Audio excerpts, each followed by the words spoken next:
kalian tidak punya keturunan. Naudzubil, tinggalkan.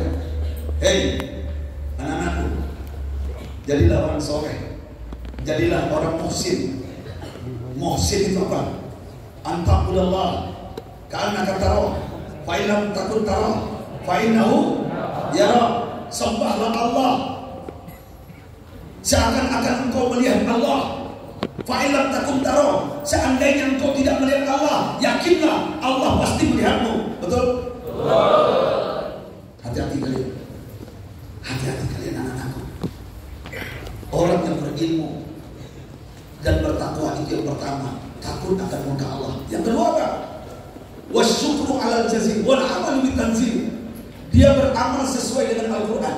Nah, ini. Orang yang bertakwa itu anak-anakku, dia beramal sesuai dengan Al-Qur'an. Jadilah kalian Al-Qur'an yang berjalan. Makanya Rasulullah ketika ditanya sahabat Aisyah radhiyallahu anha, istri beliau, bagaimana akhlaknya baginda Nabi? Bagaimana akhlaknya Rasulullah? Dijawab oleh Siti Aisyah, kana khuluqul Quran.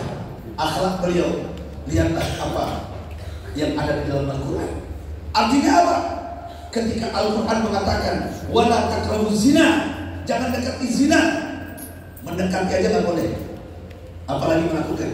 Makanya kalian, mohon maaf, ini anak pondok pesantren ini ujiannya, cobaannya besar. Di pondok dia jadi kucing, tapi keluar pondok dia jadi singa. Halo? Dia jadi harimau, buas. Betul nggak? Benar nggak? Pesan pesantren kalau mau sukses kalian, say no to pacaran. Semuanya ikuti Ustaz Tren. Say no to pacaran. Say no to pacaran. Ustaz Tren ceritalah Nabi ya. Ini pengalaman Ustaz Tren. Ustaz Tren nggak pandai dandan. Wajahnya dulu waktu di pesantren hancur. Mana yang hancur? Arif. Ya, Ustaz Tren wajahnya nggak ganteng, nggak kayak sekarang. Nggak bisa dandan, hitam pendek, rambutnya keribo. Ya, kadang-kadang mandi, kadang-kadang tidak. Halo? Sepatu kadang-kadang sebulan baru cuci. Bayangkan, jarbanan di mana-mana. Di sini ada jarbanan dia. Jarbanan ada jarbanan. Jarban ada? Hah? Apa namanya di sini? Hah? Kurang. Ya. Ya. Ini kisah nyata. Ustaz Tren nggak pandai, nggak kenal wanita, bahkan jujur. Setiap wanita melihat Ustaz Tren dulu seperti kalian ini, melihat dia mual, ada yang muntah. Ya, ini orang ganteng kagak, jelek dia. Ya, setiap perempuan bahkan keluarga sendiri bilang yang paling jelek di keluarga kamu. Ya, tapi nggak jadi masalah. Bagi Ustaz Tren waktu itu nggak jadi masalah. Karena apa? Fokus belajar, fokus menghafal, fokus pengen masa depan. Masalah perempuan nggak saya pikirkan. Bahkan, mohon maaf, ada teman Ustaz Tren ganteng orangnya, sekarang jadi stafnya. Mohon maaf, nggak ikut sekarang. Ya, ganteng, mirip Ariel Noah. Tahu Ariel Noah? Rambutnya belakangkan. Ya, ganteng orangnya. Dulu waktu di pesantren, ya, siapapun perempuan yang melihatnya pasti jatuh cinta. Bayangkan saking gantengnya. Gagah dia, ganteng dia. Ustaz Tren, kalau sudah jalan dengan dia, Ustaz ditinggalin. Dia pergi entah mana. Tapi hari ini di masa tua terbalik semuanya. Halo? Ustaz Tren sampai S1 nggak kenal cinta, nggak kenal wanita, karena fokus ingin membahagiakan emaknya. Emak harus saya bahagiakan dulu. Gaji pertama jadi dosen, emak dulu dapat uang. Pertama emak dulu bisa umroh sebelum haji. Setelah itu baru, tahukah kalian, saking Ustaz Tren nggak laku di kampung, udah laku di kampung sendiri ya, nggak laku saya. Ya, nggak ada yang mau jual goreng pisang waktu kecil. Tahu goreng pisang? Keliling kampung, yo goreng pisang, setiap anak kampung, emak bapaknya nggak usah nikah sama Narlis, hidup susah kalian nanti. Nggak laku. Tapi ketika sudah S2, apa yang terjadi? Ini kisahnya tangan aku, bukan cerita Jin dan Jun Tuyul dan Bang Yul. Serius ini nggak bercanda. Ya, apa yang terjadi? Tahukah kalian? Karena ingin mempelajari Al-Quran, karena ingin membahagiakan orang tua, saat S2 baru datang perempuan melamar. Itu bermacam-macam perempuan yang datang. Tahukah kalian? Kita nggak pernah tahu siapa bapaknya, emaknya ketika datang orang tuanya. Karena kita sudah menjadi seorang, mungkin saat itu diakui di kampung halamannya, tapi bukan orang kampung yang datang, kampung lain datang. Kita semuanya kita apa istilahnya, satu persatu yang pengen sama Ustaz Oren itu diseleksi dulu. Nah, serius. Kalian jangan berpikiran pacaran nggak guna, nggak sukses kalian demi Allah, sengsara hidup kalian. Ya, nih Ustaz Oren pengalaman, ini motivasi buat kalian. Ketika perempuan datang saat nikah sudah waktunya, datang 10 orang, seleksi satu persatu. Siapa namanya? Santi Ustaz. Bapaknya berapa sawitnya? Cuma 5 hektar Ustaz. Oke, keluar dulu. Silakan. Yang lain masuk satu lagi. Siapa namanya? Rini Ustaz. Halo. Ini kisah nyata. Ya, ini bukan film menangis Indosiar ini. Serius. Ya. Ustaz nggak bercanda ini. Ya. Begitu berharganya orang yang berilmu. Begitu berharganya anak pondok pesantren. Bukan kita yang datang ujuk-ujuk, ya, jatuh cinta, love is blind. Apalah kalian? Bohong kalian, bodoh kalian. Kalian yang mengejar wanita itu bodoh namanya. Halo, halo. Kita bisa mengejar, ya, wanita itu lebih banyak dari laki-laki. Ini motivasi buat kalian. Nggak usah bicara, ya. Akhirnya apa? Datang yang ketiga, keempat, kelima, sampai ada sawit bapaknya 50 hektar. Ya, akhirnya apa yang Ustaz lakukan? Ustaz Oren lakukan. Dengarkan. Ustaz Oren istiqoroh. Di antara semua yang datang itu tidak ada yang dipilih. Ternyata ada satu muncul wajah, dan itu wajahnya orang biasa, wanita desa. Dan ternyata wanita itulah yang akan menjadi ibu dari anak-anaknya Ustaz Oren.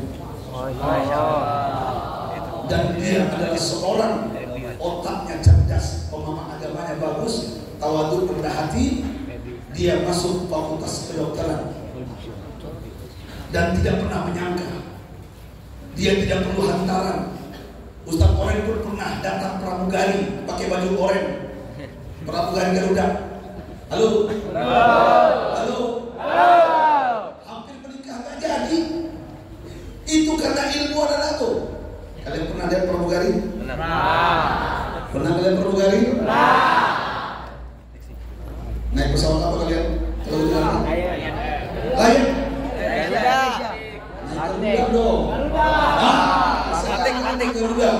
Ya, ada warna oranye, ada warna hijau. Alhamdulillah. Ternyata istiqoroh itu masuk. Ma khaba man istakhara. Tidak akan kecewa orang yang istiqoroh. Ya, mana di man istasyara. Tidak akan menyesal orang yang bermusyawarah. Ma'ala man ittasada. Dan tidak akan miskin orang yang rajin, hebat. Dia bisa setting uangnya. Makanya anakku, orang yang bertakwa itu beramal sesuai dengan Al-Quran. Ketika Al-Quran mengatakan jangan dekati zina, jangan dekati. Ya, mendekati aja nggak boleh, apalagi melakukannya. Betul? Betul? Cukup sudah. Ya, ada mahasiswa Ustaz, perempuan, mahasiswi, Ustaz Oren. Saya bapak saya bisa ngantar saya ke kampus. Saya punya motor, saya pengen berdua dengan pacar saya. Kira-kira menurut Ustaz Oren gimana, boleh nggak? Kenapa engkau nggak naik angkot? Kenapa harus naik motor? Jauh Ustaz. Biar ngirim. Oke. Kenapa harus dengan pacarnya? Nggak boleh nggak? Dia nanya terus boleh nggak, boleh nggak, boleh nggak? Akhirnya Ustaz Orem bilang sama dia, boleh. Silakan. Asalkan di tengah-tengahnya kau letakkan triplek. Halo? Nih, mohon maaf ya. Ini saya Arab. Banyak kejadian oleh yang jadi korban perempuan. Kalian mungkin masih untuk laki-laki. Mohon maaf. Ada saya Arab gila begini. Nazrotan, patabasam, patakallam, patawan, patabuntian. Halo? Halo? Jangan bermain-main dengan bisikan setan. Setan itu biasanya kadang-kadang kalian pura-pura kan? Ya, ketika kenal dengan santriwati, bawa handphone, ukti, tahajud yuk. Tahajud, setan kamu. Halo? Sekarang pernah nggak bilang sama anak adiknya, perempuan, tahajud deh, pernah nggak? Pernah nggak? Ini terjadi hari ini. Biawak itu begitu, abangnya kuayak, adiknya komodo. Hei, hati-hati kalian. Setan itu kerjanya awalnya nazrotan, pandang-pandangan. Setelah pandang-pandangan apa? Patarasyam, senyum-senyuman. Yang satu naik eskalator, mall di IP, yang satu turun, jumpa dia, senyum dia. Dasinya bagus, alis matamu indah. Betul? Betul? Setelah itu apa? Patah awal berjanji kan ya? Makan bakso atom, empek-empek.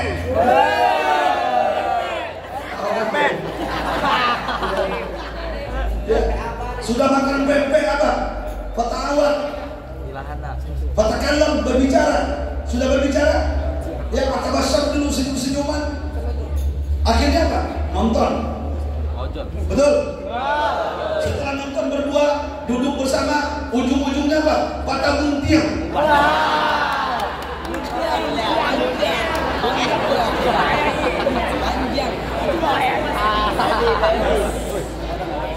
Saya tidak ingin ini berita tersiar seluruh dunia. Alumni pesantren Qudratullah telah menghamili seorang perempuan. Na'udzubillah. Jangan sampai malu Abu ya, guru kita. Hati-hati kalian. Ya. Say no to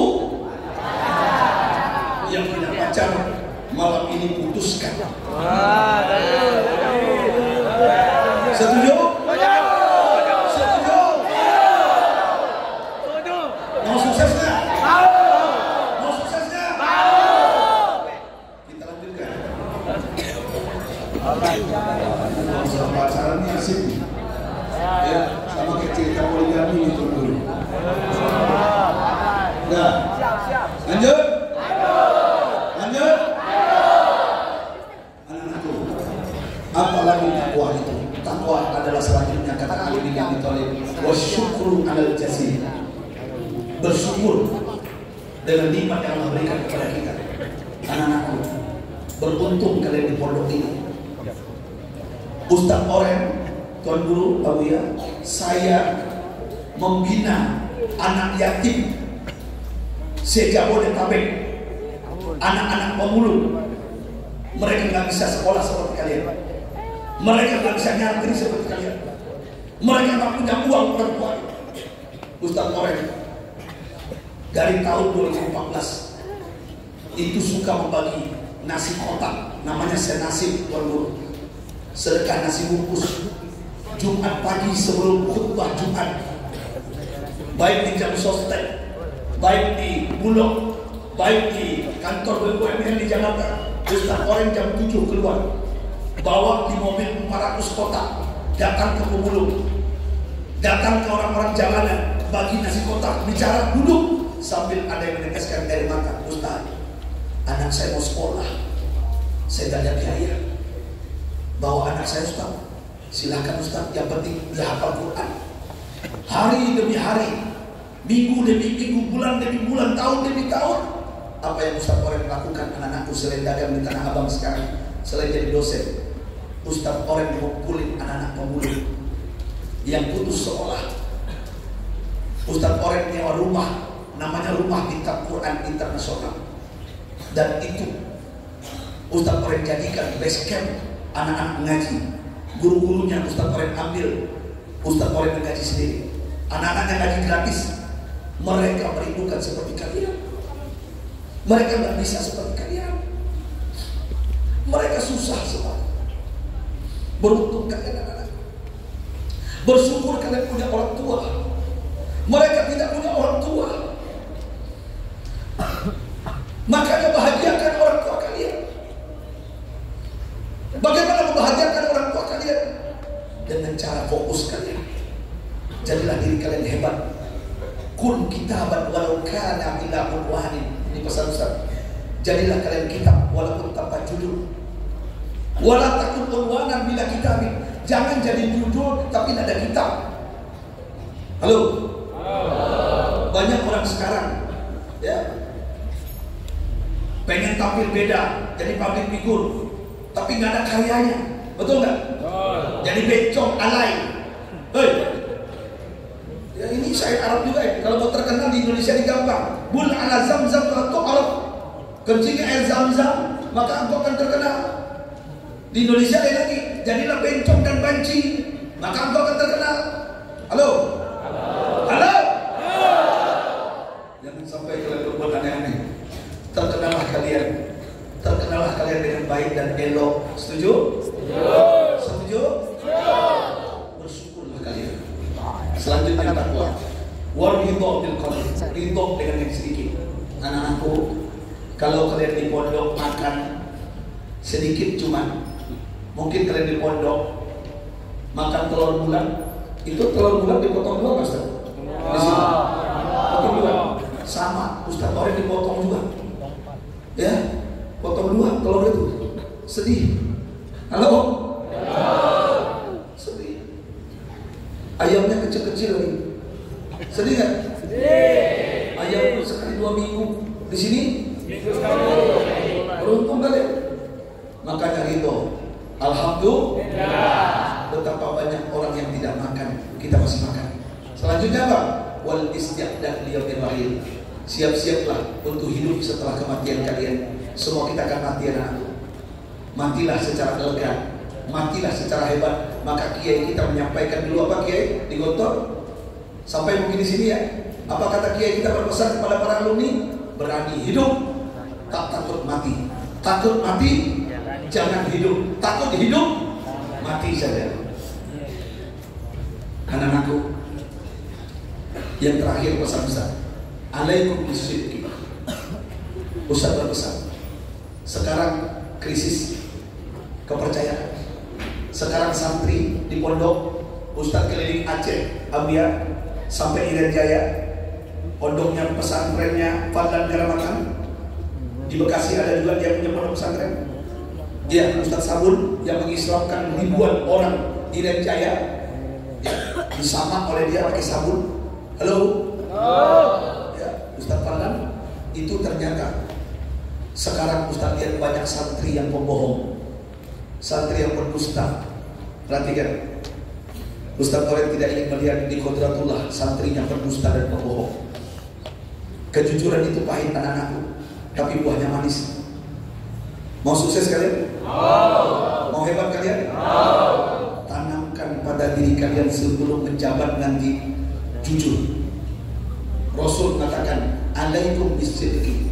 Hendaklah kalian jujur. Fa inna sidqa yahdi ilal birri. Orang yang jujur dekat dengan kebaikan. Orang yang jujur dekat dengan manusia. Orang yang jujur dekat dengan Allah. Orang yang jujur dekat dengan surga. Wa iyyakum bil kadhib, jauhi bohong dusta. Kenapa? Fa innal kadhiba yahdi ila kebohongan.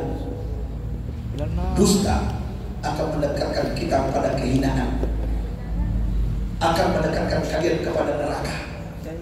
Makanya orang jujur banyak faedahnya, banyak hikmah dia dapatkan di masa tuanya, di masa depannya. Ini kisah nyata. Masih ada waktu? Ini buat kalian cerita. Ini kisah nyata. Seorang ulama besar melahirkan ulama besar, ulama al-madhahib al-arba'ah. Dia lahirkan karena kejujuran seorang pemuda hebat, sudah ganteng gagah. Pemuda ini begini ceritanya, bisa kalian singkat aja. Pemuda ini sedang duduk-duduk di hilir sungai. Ketika di hilir sungai, anak-anakku, dia sedang duduk melihat sungai mengalir indah. Ketika dia melihat aliran sungai, dia melihat ada buah apel hanyut. Ketika buah apel hanyut, apa yang dia lakukan? Dia haus, dia berenang, diambil buah apel yang hanyut, warnanya oranye. Warnanya apa? Merah. Bukan oranye ya. Dia ambil buah apel tadi, dia haus, diucapkan bismillah. Bismillah. Ketika dia makan buah apel tadi, dia tersentak sambil mengucapkan astagfirullah. Ini buah apel ada yang punya, aku belum minta izin kepadanya. Seandainya aku makan, berarti aku makan makanan yang haram. Dia paham dengan hadis Rasulullah, kullu jismin nabata min suhtin fannaru aula bih. Setiap tubuh apabila dikembangbiakkan dengan makanan yang haram, yang pantas baginya adalah dia tidak ingin tubuhnya dibakar api neraka. Apa yang dia lakukan? Anak muda jujur, dengarkan anak-anakku, ini kisah nyata ini. Ya, dia muntahkan makanan itu. Nggak bisa keluar. Buah apel sudah termakan setengah. Karena dia sedih, dia tidak ingin jasadnya menjadi haram, menjadi tidak berkah. Dia telusuri hulu sungai. Kenapa? Dia ingin mencari siapa yang punya buah apel. Sampai di hulu sungai, dia melihat ada buah apel, pohon apel itu rantingnya ke sungai. Dan dia lihat kebun apel berhektar luasnya. Dia berbaik sangka, pasti dia punya apel orang yang ada di sini. Ini kebunnya. Apa yang dilakukan anak muda ini? Dia pergi berlari ke tengah kebun. Dia lihat ada rumah besar. Dia ketok pintunya. Assalamualaikum. Yang membuka seorang bapak, saudagar kaya. Waalaikumsalam. Tuan, ada apa anak muda? Tadi aku melihat apel di hilir sungai. Ini apelnya. Aku makan setengah. Aku tidak tahu. Aku belum minta izin kepada yang punya. Dan aku yakin ini milikmu. Tolong izinkan aku. Bahwasanya buah apel ini pasti punyamu. Dan tolong halalkan. Aku tidak ingin tubuhku dibakar api neraka nanti di akhirat. Dengarkan anak-anak. Apa kata tuan kebun ini? Hei anak muda, kalau minta izin itu jangan makan dulu. Ini sudah kau makan baru kau izin. Namanya maling. Gak bisa, gak aku izinkan. Tuhan tolong, aku mohon kepadamu, arju, aku berharap kepadamu, tolong ampuni aku. Aku akan diazab oleh Allah. Saking ketakutan anak muda ini, sampai-sampai tuan kebun pun heran. Anak muda, boleh aku halalkan buah apel tapi ada syaratnya. Dengarkan anakku, ini kisah nyata, bukan cerita film Ikatan Cinta Amanda Manopo. Dengarkan, serius saya gak bercanda ini. Saya racik sedikit kisahnya. Akhirnya tuan kebun ini mengatakan, ada syaratnya, akan aku halalkan buah apel untukmu. Silakan Tuhan, apapun syaratnya akan kulakukan. Yang penting buah apelnya halal bagiku.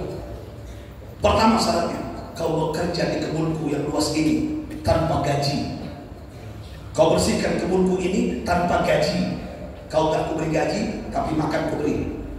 Kira-kira kalian disuruh kerja setahun tanpa gaji, mau gak? Mau gak? Ini anak muda soleh, jujur. Apa katanya? Bismillah, Tuhan, akan kulakukan, kulaksanakan. Karena ini aku tidak ingin dibakar api neraka. Aku ikhlas. Akhirnya anak muda ini bekerja di kebun buah apel tanpa gaji. Singkat cerita, menjelang asar, setelah asar sudah setahun, mau sampai nanti maghrib. Pergantian tahun dalam Islam maghrib, bukan jam 12 malam. Setelah maghrib, anak muda ini datang ke tuan kebun. Tuan, iya, ada apa anak muda? Alhamdulillah, hukuman bagiku, syarat yang kau minta sudah selesai. Maghrib ini selesai. Ini buah apel sudah setahun aku pegang, aku bawa kemana-mana, sudah mulai busuk. Aku ingin engkau halalkan. Apa kata tuan kebun? Tunggu dulu, ada satu syarat lagi. Layu badannya, lemas badan anak muda ini. Tuhan, jangan kau siksa aku. Aku tidak menyiksamu, tapi ini adalah teguran buatmu. Kalau mau minta, jangan makan dulu. Halo? Apa yang terjadi? Apa syaratnya Tuhan yang kedua? Kau harus nikahi anakku. Anakku pincang, anakku buta, anakku tuli, peka, anakku bisu, anakku nggak bisa jalan ngesot. Halo? Kayak suster ngesot. Terbayang oleh anak muda ini, kau harus nikahi anakku. Kalau kau nikahi anakku, kau setuju, maka semuanya akan halal. Dengan air mata anak muda ini menjawab, Tuhan, akan kulakukan Tuhan, walaupun aku tahu akan menderita seumur hidup. Aku akan mengasuh seorang perempuan yang cacat sampai tua. Aku tahu hidupku akan sengsara, tapi karena aku takut kepada Allah dan Rasulnya, aku tidak ingin kematianku suul khotimah. Wahai Tuhan, bismillah, aku rela nikah dengan anakku yang cacat, yang pincang, yang buta, yang tuli, yang bisu. Akhirnya menikah. Ijab kabul terjadi. Selesai ijab kabul, apa kata tuan kabul? Hei anak muda, menantu baruku, kau sudah menjadi menantuku. Anak putriku ada di gubuk sana. Datangi gubuk itu, engkau sudah sah berhubungan dengannya. Silakan datang ke sana. Berjalan anak muda ini dengan langkah gontai, layu dan tak berdaya. Halo? Dia membayangkan hidupnya tak bahagia. Sampai di gubuk, dia ketok pintu. Assalamualaikum. Ada jawaban dari dalam. Waalaikumsalam. Kaget anak muda ini. Terkejut dia. Dia kaget dan berlari ke rumah tuan. Tuan, ada apa? Kenapa pucat wajahmu? Tuan, ada yang menjawab salamku. Katamu anakmu tuli bisu, peka. Apakah dia ada pembantu? Hei anak muda, balik. Maaf Tuan, siapa dia? Balik. Dengan langkah lemes, tak berdaya dia balik ke gubuk. Sampai di gubuk, dia terkejut melihat seorang perempuan tinggi semampai. Kalau bahasa kita sekarang, lehernya jerapah mirip mau tikus naik. Halo? Cantik, lebih cantik dari bidadari. Dia menoleh, menengok, sampai dia mengatakan, siapa engkau? Siapa engkau? Karena dia takut, dia lari lagi. Tuan, ada apa? Aku melihat perempuan, wanita, cantik jelita. Aku tidak pernah melihat berjumpa perempuan seperti ini, seperti bidadari. Apa jawaban tuan kebun? Hei anak muda, balik gimana Tuan? Anakku cacat, pincang, anakku bisu, tuli, buta. Apa kata tuan kebun? Hei anak muda, tahukah engkau, semenjak tahun yang lalu engkau datang ke rumahku, aku tersenyum dan tertawa melihatmu. Hanya gara-gara buah apel kau makan setengah, kau datang minta dihalalkan, dan aku saat itu tertawa sambil tersenyum. Inilah calon menantuku yang jujur, yang hebat. Padahal anakku sudah banyak yang melamarnya. Tahukah engkau kenapa aku bilang anakku cacat, lumpuh? Karena anakku tidak pernah berjalan ke diskotik, bermain ke karaoke family, ke tempat maksiat, makanya dia cacat. Tahukah engkau anak muda kenapa anakku buta? Karena anakku tidak pernah menonton film porno. Halo? Tahukah engkau kenapa anakku pekak telinganya? Karena dia tidak pernah mendengarkan ghibah, fitnah, menggunjing orang lain mulutnya. Itulah istrimu, anakku, dan itulah bidadari yang akan engkau miliki. Maksudku adalah itulah wanita solehah yang akan menjadi istriku.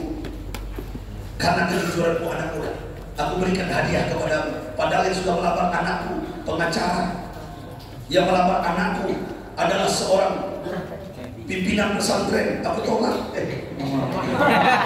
Halo, halo, yang melamar anakku, polisi, angkatan udara, macam-macam, aku tolak semuanya. Tapi kau datang hanya buah-buah apel, kau berterima. Tahukah kau anak muda? Hari ini kau dapat hadiah anakku. Dan semua kebun ini karena kejujuranmu berhektar-hektar akan kuganti sertifikatnya atas namamu. Takbir. Takbir. Anak-anakku, pesan Ustaz yang terakhir, kejujuran itu indah. Mulai dari sekarang, yang suka bohongin Ustaznya, halo, yang suka bohongin orang tuanya, yang suka bohongin masuk lemari, ada yang masuk lemari bisa sini? Ada juga, sama kita ya. Iya, masuk lemari subuh nggak ke masjid, dibolongin dikit buat atas, dimasukin apa? Dimasukin bantal, tidur ngorok di lemari. Karena ngorok, Kismul Aman datang. Ini ngorok dalam lemari, siapa ini? Akhirnya lemari yang diangkat, dimasukkan ke Sungai Musi. Halo, halo. Berarti perangai kalian sama dengan kami dulu, sama. Ya, hati-hati kalian. Cukup sudah. Itu tanda-tanda. Ya, Ustaz cukup, ceramahnya cukup. Oke. Nah, aku yang jelas terakhir tanamkan pada diri. Kalau kalian jujur, nanti Allah berikan hadiah seperti kisah tadi. Tahu nggak kalian siapa anak muda itu? Ada yang tahu nggak? Siapa anak muda itu? Ada yang tahu nggak? Bapaknya seorang Al-Madahib Al-Arba'ah. Tahu nggak kalian siapa? Tahu nggak kalian siapa? Habib tahu Habib. Ya, kita jadikan PR. Ya, yang jelas tanya sama guru-guru kalian, baca kitab-kitabnya, tapi yang jelas intinya jangan sampai kalian malas untuk menuntut ilmu. Ya, dengan ilmu ini hidup akan terarah. Insya Allah kalian akan menjadi orang hebat. Ustaz Wareng doakan kalian menjadi orang hebat semua. Amin ya Rabbal. Amin ya Rabbal. Anak-anakku, terakhir niat Ustaz tadi pengen muhasabah. Kalian semua punya orang tua, punya ibu bapak. Ada di antara kalian yang sudah meninggal sama dengan Ustaz Wareng. Kita sama-sama yatim, kita sama-sama piatu. Tapi bagaimanapun walaupun orang tua kita sudah meninggal, berikan kepada orang tua kalian mahkota, taj,